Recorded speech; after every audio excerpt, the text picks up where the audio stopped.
Welcome to the Voice Unbound podcast. I'm your host, Laura Ard, and today I have the blessings of having Keshia join us to tell her story. And I love to have women come on and feel they are in a safe place to share their voice.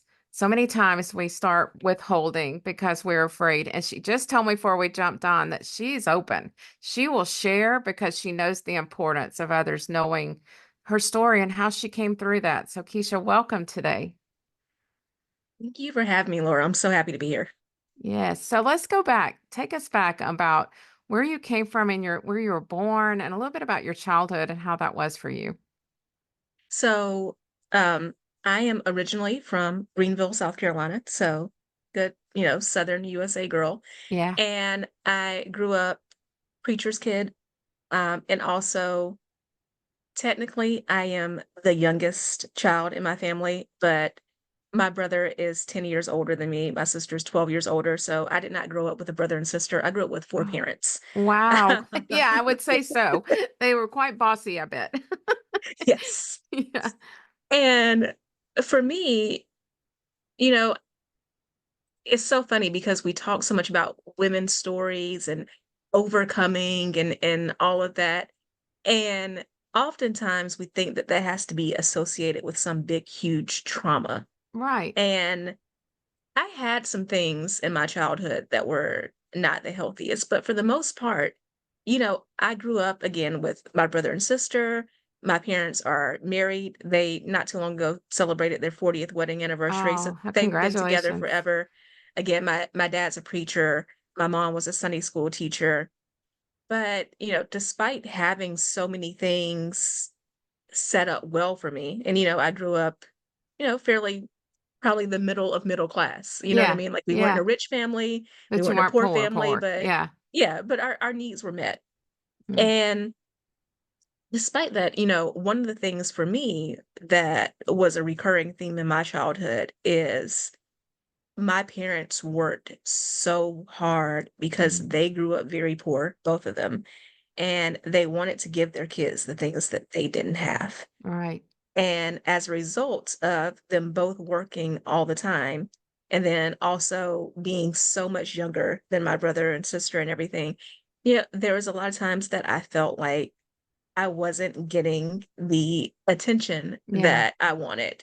Yeah. And between my dad with working very hard and also, being so involved in the church, I can definitely think of times where I wanted a certain toy or wanted to do a certain activity, and the response that I got to that was, "Well, yeah, but, the church has this thing coming up and we Yeah. wanna give to that." And I definitely remember getting into high school and seeking attention in unhealthy ways, Mm-hmm. doing, Mm-hmm. the little rebellious things. Mm-hmm. Nothing huge, but, Yeah. I knew I uh, could do just enough to, like, piss Yeah. my parents off, things Yeah, like that. yeah. And I stop you there on that because I'm everything you're saying is resonating because I am a preacher's daughter as well. And Yeah, I remember growing up, things were good. They were. yeah, But there was the thing of seeking that attention because everything did feel like it was going being poured back into the church because that was their right. calling. And it always felt that way. And we were always at church, always doing something for the church. Now, my dad was good. On Fridays was family night. We did do that. But I know what you're saying. There was times like, Dad, I just want to let's just do this or I want this. And it was like, no, we've got this obligation, we got that obligation. So I can relate to that. And then when you get in high school, your desires of seeking that attention starts going off a little bit, but I was always afraid to do anything major. Like you said, it would be Yeah, enough just to get in trouble, but not in trouble. right. Hmm. You skip class or something like Yeah. that. Yeah.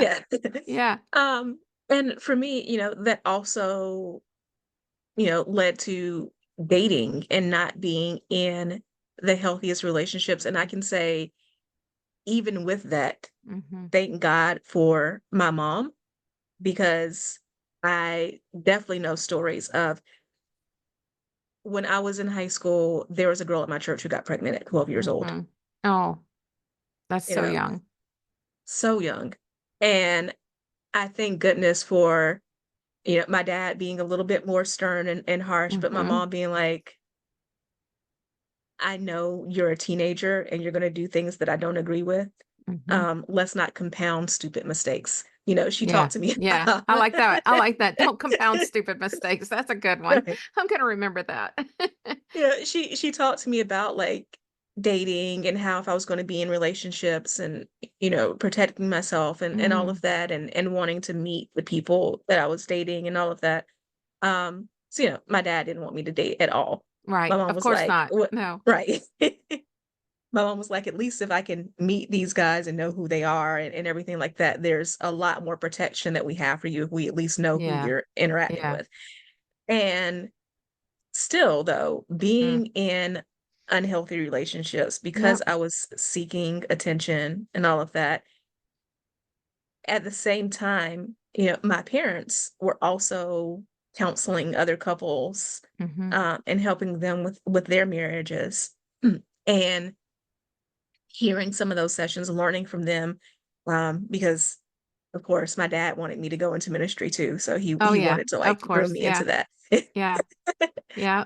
And it's funny because at the time, those things, it didn't really make sense to me Mm. why I was involved in like, you know, basically apprenticing under my parents because I ended up going into TV news and I knew I wanted to be a journalist when I was like 3 years old. Oh, So wow. it was like ministry's not gonna Not happen. going to That's happen. not Yeah. gonna be a thing for me.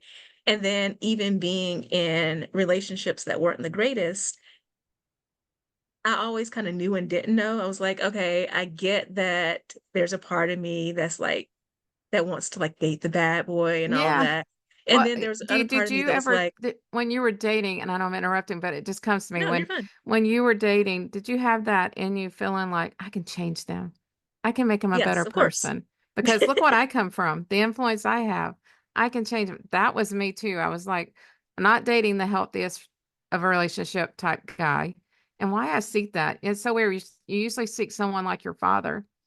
I was not seeking guys like my dad, you Yeah. know, and they were not healthy and they were not in the way I should be living my Christian life. But yet in the back of my head, I would fix them. Right. And you know, I was also a perfectionist, a straight A student, you know, never met a project that I couldn't tackle. So of Oh, I course men love became it. projects too. Yeah, yeah, right. So, you know, I was going through those things and even as a teenager, I had this awareness that was like, okay, these aren't the greatest situations for me and I know better because I was raised better, but at the Hmm. same time I still find myself in these In them. situations. Yeah. Yeah. And I ended up, you know, graduating high school, graduating college, getting into my TV news career, did fairly well, moved up, you know, was nominated for 2 Emmys, all of that. Oh, And I got to this point where I had a quarter life crisis, you mm. know. And I Where were think you that's living at very this time? so starting when I lived in Charlotte, North Carolina, Yeah. so I ended up I tried so hard to get away from home, Yeah. and I kept ending up in at TV stations that were, like, an Right there hour, at 2 home. hours away from my parents. I could never escape no matter how hard I Yeah. tried. Yeah. Yep. God has a way of doing that. Of course, Yeah. right. Yeah. And for me, you know, I think, first of all, I'm a millennial, and I think for us, when you think about history and all of the events that have Hmm. happened, you know, midlife crisis. I haven't gotten to midlife yet, but that's not even really a thing. We started having quarter life crises Yeah. with like Yeah. Yeah. I agree.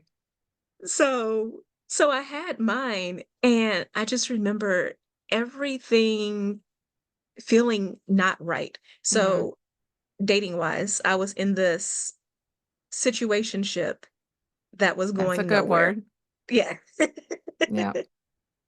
Like, he knew it was going nowhere, I knew it was going nowhere, but we were still together for some reason, and I remember not being satisfied with my career, and, you know, meanwhile, stupid Facebook and Instagram, I had friends posting about, like, new jobs, promotions, and all of that, And again, I had the situationship going on, and I had friends posting about having babies and getting Mm. married, getting engaged, and All the fun things.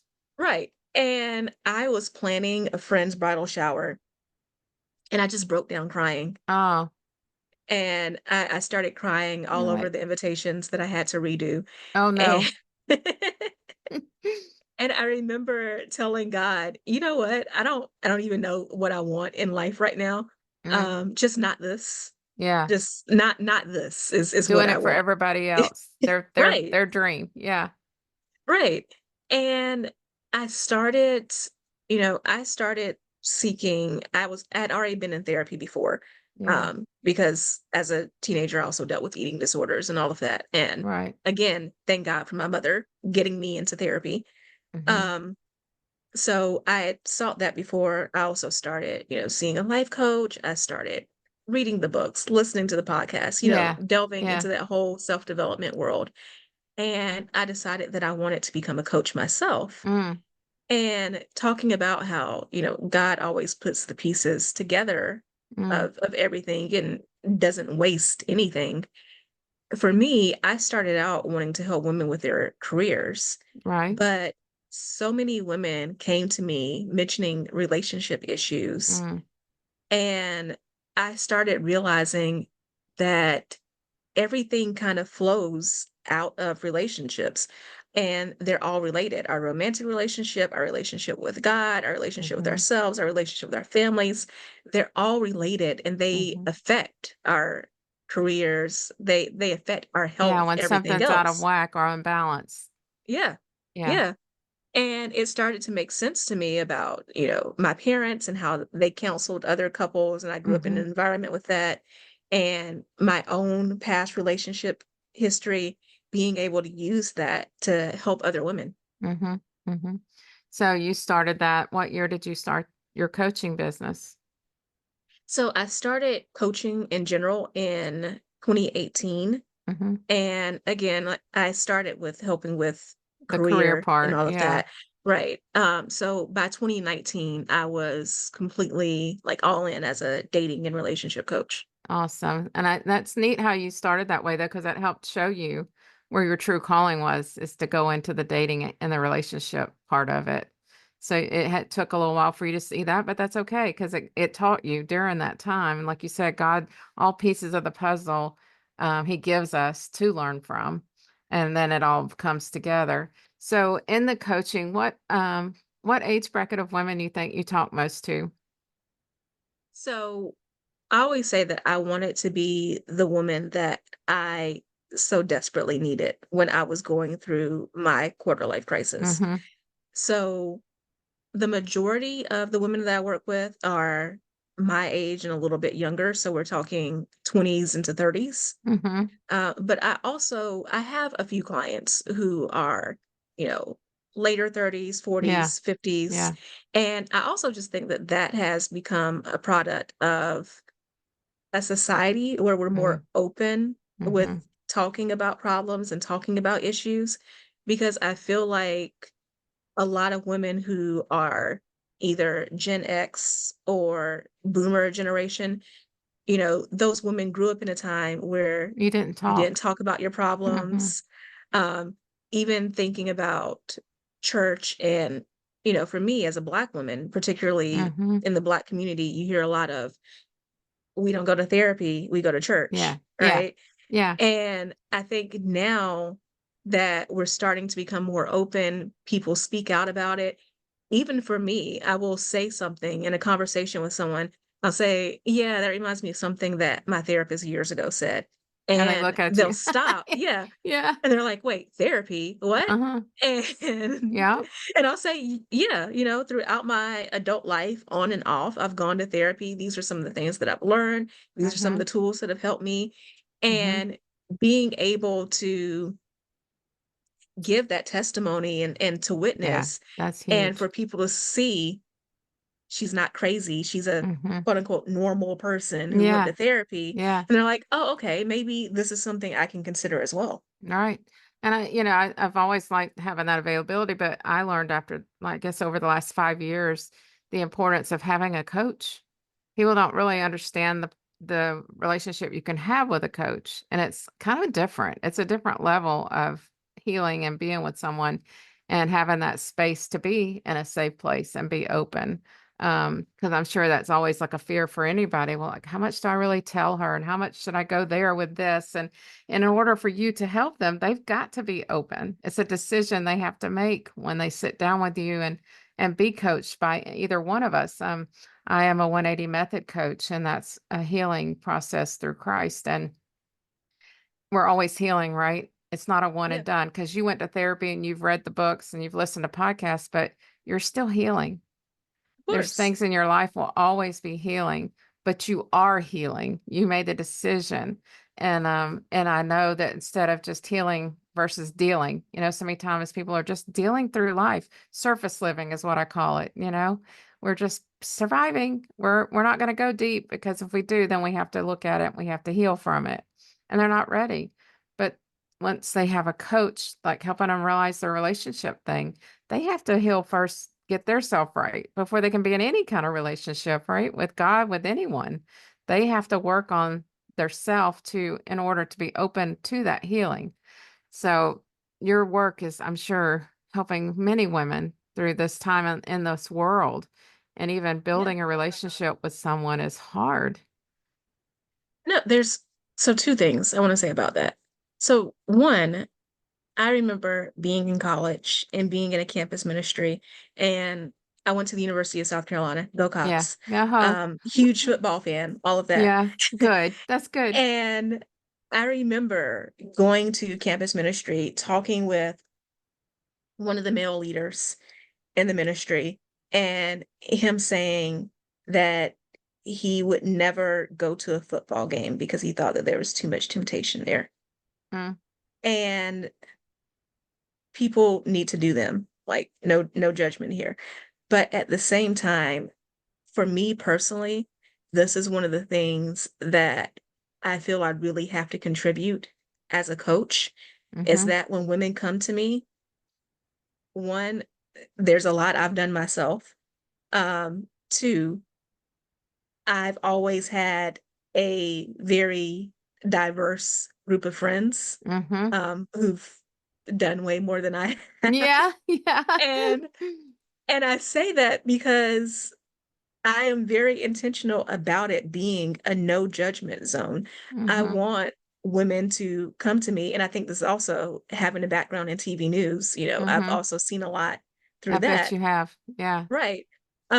So I tell my clients all the time, there really is nothing you can say that is going to shock To me. shock you. Yeah. Right.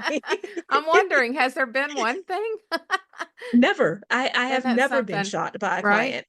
So having that background that I have, and knowing how easy it is to be judged, because again, I was a preacher's daughter. I know Mm-hmm. what it's like to have people judge Yes. you for Yes. every little thing that Thing you you do. do. Yep. And we always lived in small towns where everybody knew you. Right. Yeah. And I come from a whole family of ministers too, so not just my Oh yeah. dad, aunts, Yeah. My uncles, grandpa was like, a minister. right. Yeah. Yeah. Yep. So having that background and being able to tell women, you know, this is truly a safe space for you. I'm not going to judge you. I'm not going to shame you. And my job is to help you find your walk in your path. I Mm-hmm. acknowledge that your walk in your path may not be It's mine. different. Right. Right. Well, that's And why he I'm not going created to us try that to, way. Yeah. yeah, I'm not going to try to steer you into my path. I'm going to help Right. you find yours. Right. And especially when it comes to dating and relationships, I remember being on a podcast before and I made a comment about the most important relationship being the relationship with yourself. Mm-hmm. And the woman who was hosting that podcast said, well, after God. And I understand that viewpoint. Yeah. At the same time, I also understand that there are so many women out there who believe that God can do anything, but God may not want to do anything for them in particular because of their history or where they come Or from the and their space they're background. in right now. Yeah. Right. And helping women understand that all relationships are related, helping them understand the importance of loving themselves, Mm-hmm. helping them understand, their relationship with faith and God, and then understanding all the patterns in their relationships, like oftentimes with family and how they grew up and how that relates to Mhm. feelings of isolation or low Mhm. self-worth and low self-esteem, and then how that translates into romantic relationships. Mhm. It's understanding that we have to take a very holistic approach to this. It's Yeah. not Yeah. just you haven't gone on a date in a few months. Yeah. Why is Yeah. that? Right? Yeah. Definitely. And because I could see, I've heard that too. God first, God first. And yes, God first. But how do you even find God if you can't even know who you are? If you don't understand who you are? And once they grasp that and start learning, they weren't going to know it all at one time, but that's going to open some of their heart to know who God is and be able to start building that relationship with God because He's then going to start working through them and helping them. But if they're not knowing who they are and they're so lost in that, I mean, they probably know who God is. A lot of people do. But, and through my years of trouble and hardship in a marriage, I knew who God was. I mean, yeah, I've been in church all my life, but did I have that connection with him like I needed in that moment? No, because I was so lost in knowing who I was. So it was very hard to have that relationship with him. So I 100% believe you've got to work on you, and that's coming. The relationship with God is going to be beautiful, and He will be there. He's not going to leave you even while you're trying to search who you are. He's there, right there. But yeah, I get chills thinking about that because women want that relationship with God. They do, but they've got to know who they are. I love the verse in Proverbs 31 that talks about how God is within her, she will not Mhm. fail. Yeah. And understanding that there is divinity in me. Hmm. And especially, growing up in the South Yeah. in church, and some churches having some ideas about women and Yeah. treating We us won't go lower. there. Yeah, I know what you're saying. Right. Oh, goodness. Um, so having that whole idea of there is divinity in me. And I remember again going through my quarter life crisis, kind of starting with that. Um, if there's God in me and I'm taking care of that God in me, it started with little things like, okay, well then maybe I need to treat my body better. Maybe I need to Yeah. sleep better. Yeah. Maybe I need to be a little healthier in how I eat, Hmm. because I'm not just taking care of me, I'm taking care Right. of the God that's in me. Yeah. We talk about going to church and giving offering and tithing to take care Yeah. of the church. But what But about you? right, Yeah. our bodies are a church too. Our Yeah. body is a temple. Yeah. So Yeah. we have to take care of that. Hmm. And starting with that mindset of okay, let me do the things to take care of, started with the physical body, Hmm. and then getting into mindset. You and I talked before about how I'm also Yeah. certified in hypnotherapy because I Yes. believe that Yes. mindset is Yes. so important. Hmm. And I was like, okay, well, not just my physical diet, my mental diet. What am I Yeah. feeding that? What's the music I'm listening to? What are the TV shows I'm watching? What Right. what am I reading? All of that. And Hmm. then I started thinking about outwardly, how are people treating me when it came to things like setting boundaries. Hmm. Okay, if there's a God within me, like I'm not letting people trample all over that God within me, which Hmm. means that some boundaries need to be set. Right, right. And I love to look at it too, where boundaries is, a harsh word. It's hard. And a lot of times we're setting those boundaries, but it's going like to the person or thing in front of us. And what happens a lot of times, they don't keep those boundaries. But if you use the word standards, these are my standards. And that they ain't no changing them. Nobody's getting in that. And that seems because you're setting them for yourself. Boundaries are a lot of times set for others. You know what I'm saying? You're like you've got somebody you're not crossing that line. They're gonna cross that line. Yeah. But a standard, you're not gonna cross that line. You're Yeah. not gonna go across that. Well, I always think of boundaries are the things that need to be put in place so that I can be the best daughter, wife, sister, aunt, all Mm-hmm. of that. Mm-hmm. And I can think of a great example. When I was single, I was dating this guy and I was working overnight shifts. Mm, So I would I would always tell anyone I was dating, "Hey, a boundary for me is that I don't accept phone calls after 8 p.m. right. And if you call at that time, I'm not gonna I'm not answer. going to respond." Yeah. So that's not a boundary really towards the other person. That is saying, this is my boundary, or as you put it, standard. Mhm. I don't accept calls after 8. I'm not Mhm. preventing anyone from calling me at that time. I'm just not going Yeah. to be answering. Yeah. And I remember having this one guy try to push that so hard. He Mm. used to text me every night at like 8:02. Oh, good grief. And when he would do it, at first, I was like, there were times I would see the text message and I was like, I'm still awake right now, whatever, I'll talk to Yeah. him for like 10, Yeah. 15 minutes. And I started realizing when it became habitual like that, I started Mhm. realizing that this was his way of trying to push the boundary Mhm. and test it. So again, boundaries are really more about yourself than the other person. So I just started ignoring the messages. And later on I ended up, ending that Yeah. relationship. Yeah. But it was understanding that no, this isn't about the other person. And I think that's also important for Christian women when we talk about people pleasing, wanting to be nice, all, Mhm. all those good things. Mhm. This boundary was in place because it was best for me. I needed my Mhm. sleep.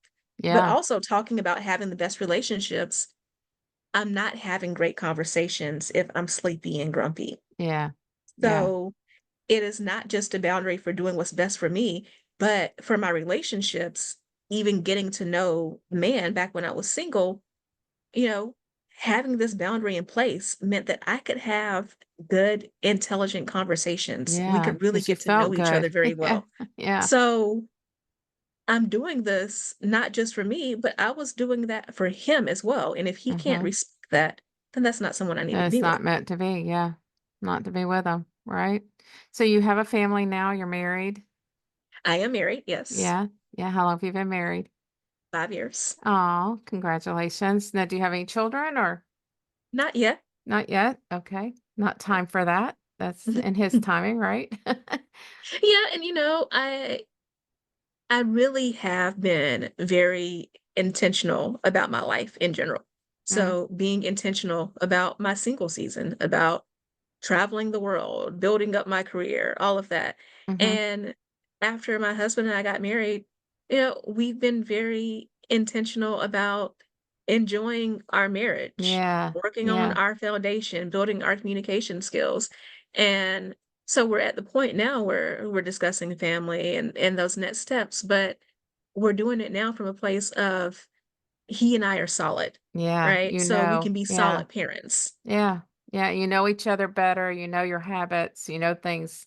You're not guessing and then trying to raise a kid at the same time. And that Right. makes perfect sense. Does. Um, so is this your full-time career now, doing the coaching? Yes, so I still freelance, as a journalist on the Yeah. side, which I enjoy because again, it was That's part of something I you. decided right, when I decided when I was 3 that I wanted Yeah. to be a Yeah. journalist, That's a so passion, right? so it's definitely something I'm passionate about, but even with that, I feel like being in news, being in the business of communications, it helps me better with Yeah. communicating with my clients, Yeah. with the marketing and getting out there and being able Mhm. to explain my messaging. So again, it goes back to God never wastes anything. Oh, he does not. Oh, well, again, I had to realize so many years I had put all my talent into one business and I thought I couldn't do anything else. You know, like a lot of moms and wives, they think that's all they can be in that moment is the mother, the wife. But in time, you realize God gave you many talents and he wants you to use them. So I said, okay, God, I want to use my talents that I've buried. And so he's opened up all these doors because I've been open to them. And then Yeah. that way that it's not wasted. It's being used. And even at 62, I've said yes to many things that I probably would have never said yes to, but I've been open to his calling to do those things. So it's been a beautiful, beautiful journey and excited to see still where it's taken us, you know. So as we're sitting here talking, I have a a deck of scripture cards that I love to just shuffle through. And then Okay. whatever's on top is meant for us today in our call. So let's see what he has to say today. I am I thank my God every time I remember you. Philippians 1:3. So that's our verse for today. Um, and then tell me something. What is something you love to collect? I love that Um, giggle. I was gonna say I'm multi-passionate, so I love to collect degrees, certifications, all of that. I just love to learn. Yes. Um, but beyond that, it's funny because I used to hate questions like that because Oh, I've never been a things person. I've right, always been right. an experience person. I love Um, that. Even now as a married woman, I travel solo a lot. And I started to realize that was the thing that I collect. I collect experiences. That is so good. Yes, yes. And those are things that you will remember, your memories. That's what I hear a lot of times too, especially since 2020. That question, when I ask it, a lot of it now is I am intentional with my memories, moments, Yeah. creating moments that I will have carry and leave a legacy for my children, even, you know? So that, yeah, I had to change my perspective on collecting too. Not that I wanted so many different things, you know, because again, I'm not about the things either. They'll be left here. I'm not worried about them, but it's nice little things that have touched my heart. And mine is angels. Have you ever done the walk to Emmaus? No. Oh, a beautiful experience that I just came off of this weekend. And some of the little things we got were angels and our little gifts that were given us. And that's what I collect is angels. And I don't have a big collection. They're just things that are meaningful to me in that moment. And I have a friend that's battling stage 4 cancer as well, colon cancer, and she started painting because that was a way for her to relieve the pain, all that she's going through. And she's done me 2 angels, and they're just absolutely beautiful that I will cherish forever. So little things like that. I have to be selective because I don't have the space anymore in Right. my home. Because after a while, it becomes a little bit okay. You're hoarding now. You're not doing what you should be doing. Or I turn around and give as a gift. It Yeah. means something to me. Now I can share it with you. So, Keisha, Yeah. I had. No, Oh, go ahead. no, I was gonna say I was thinking about how, about 2 years ago, my grandmother passed, and I was going through pictures of, Mm, her life and everything.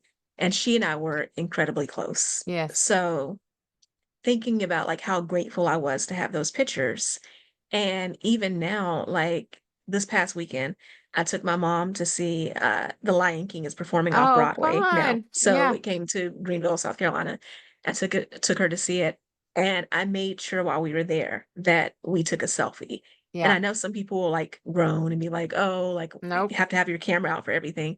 But thinking about that, you know, my mom is not always going to be here with me. Right. And when the day comes that she's not, I want to have those Exactly. pictures. Yes, 100%. And I see your passion in that, Keisha, Yeah, because my mom's been gone for 13 years now.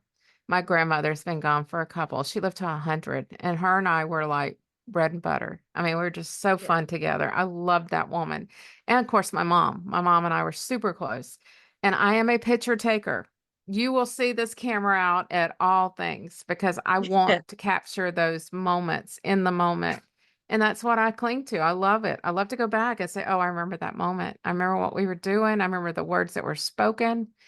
And this past weekend, though, we had to leave our watch and our phones at home. And I remember sitting around the table with the women that I was there with, and we're all like, well, if we could take a picture, we were yeah, trying to, we can't take pictures. And I want to take a picture of this and that. And no, it's stripping you down and just being one-on-one with God for the whole weekend. And I can't tell you the things that happen because you have to, and the word that they use so much before you go is don't anticipate. Don't anticipate. Because we want to know that what's the structure? What's going to yeah, happen next? yeah, What are we going to be doing? You know nothing. Your sponsor brings you, if someone's sponsoring you, you show up and you just go with the flow. And they tell you you've got this much time or you've got this much time because nobody has a watch on. It was the most impactful spiritual weekend I have had in my lifetime. It was incredible. So look up the Northwest Georgia or North Georgia. We have them all here, and they're continually. The next one is I think at the end of March. Okay. It would be a very impactful weekend for you. I promise. I can't say enough now that I understand it and have gone through it. Beautiful. Well, I appreciate you coming on today and sharing your heart and your passion. I know the Lord's going to continue to bless you as you bless others and make an impact in the dating world and relationship world for women. I don't know if you talk to men as well. I know we always say women, Not just women. women. Yeah, yeah, because I know that's me, we always say women, but that's where your heart is and that's where you go. And you will be changing lives for people so they can have that relationship they so desire. Because women do. I think we desire it big, to have that in our life, and especially if they've gone through a hard time and they Yeah. think that there's never going to be that again in my life ever. And you show them, yes, there can be. I know there can be. I was in a horrible relationship for 15 years. And then I met the love of my life and been with him 28 in March. So it can happen. Yeah. And we grow through relationships. Yeah. And when one relationship gets better, the others do too. Yeah. The more I learn to love my husband and be patient with him, Yeah. the more I learn to be patient when I'm waiting for God to do something for me. So it all comes together. It does in a beautiful way, for sure. Yeah. Well, you have a blessed afternoon, and I just appreciate you. Yeah. Thank you so much, Laura. I love what you're doing this podcast. Thank you. Find my thing.